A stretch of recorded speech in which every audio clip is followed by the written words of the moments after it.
It's Cindy, and welcome back to the channel. There has been a flurry of activity this week hyping up the new For Rent expansion pack, not the least of which was this new mini trailer showing off the different types and styles of residential lots you can build, and most importantly, the number of units you can have. But more on that in a moment. Watching this mini trailer is getting me even more stoked for this expansion, which as a builder is saying something. But there are a few points of interest I wanted to highlight.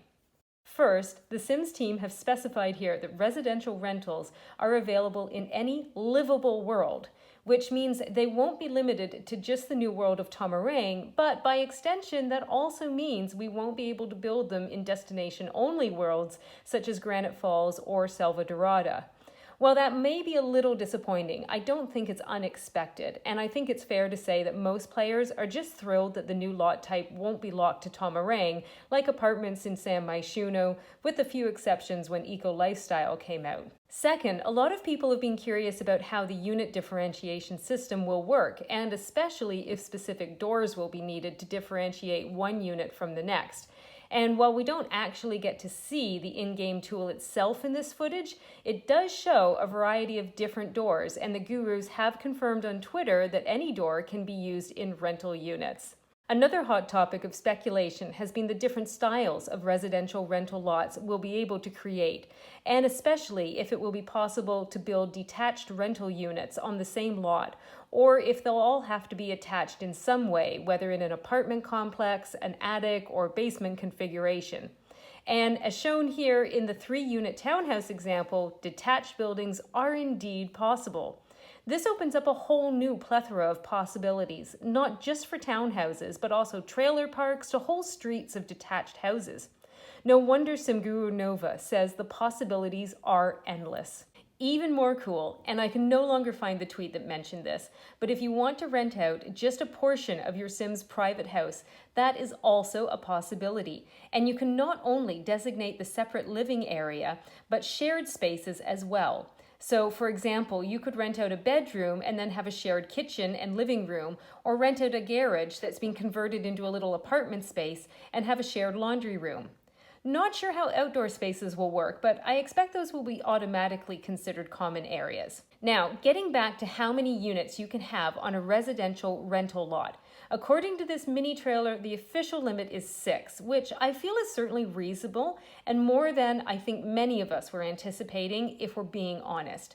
But then SimGuru Ninja in this tweet went and teased a new cheat that suggests otherwise. Now, what exactly will this mean? Up to 10 units? A dozen? An unlimited number? We'll just have to wait for the game release to find out exactly, but I foresee some very impressive high-rises in our futures.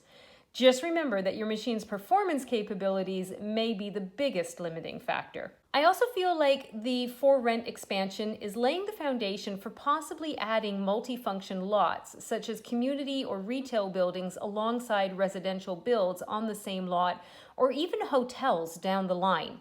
But whether the current game engine, which is now 9 years old, can handle that sort of scenario is questionable at best. But these are certainly highly requested features players would like to see added to the game. Now, one thing that I am concerned we're not seeing so far, which in my mind should be a given with an expansion that centers around building apartment complexes, is the distinct lack of elevators. Now, if you already own City Living, which I know many people do, then you technically already have elevators in the game, but they're honestly a bit wonky to work with multi-story builds without using workarounds, and it was my hope that we would see improvements to lifts with this expansion. However, with now 2 trailers showing off different build possibilities and not a single lift featured, I feel it's safe to say that new or improved elevators are not included in the pack. And I do feel that's a clear missed opportunity, especially for players who don't own City Living. That one shortfall aside, I can't help but get excited by this tweet from SimGuru Nova. Feel free to start pre-building. Converting to a residential rental is easy peasy. Now that is super exciting. because it not only means we can start building the multi-unit lots of our dreams already now, but it also means any builds we've already made could be updated to the new residential rental lot type. And in case you missed it, after Growing Together released, I built this 6-unit apartment complex modeled off those seen in the San Sequoia downtown core. And you bet I'll be converting this into livable multi-unit apartments. And if you haven't seen my speed build of those apartments, you can check them out through the card here. So, with all the new endless possibilities open to us, what are you most excited to build or add to your game? Let me know in the comments down below. If you enjoyed this video and found this recap helpful, a like is always much appreciated. And if you're new, why not consider subscribing to the channel and click that bell to be notified of future videos. That's everything for today. Thank you so much for watching and have a lovely day.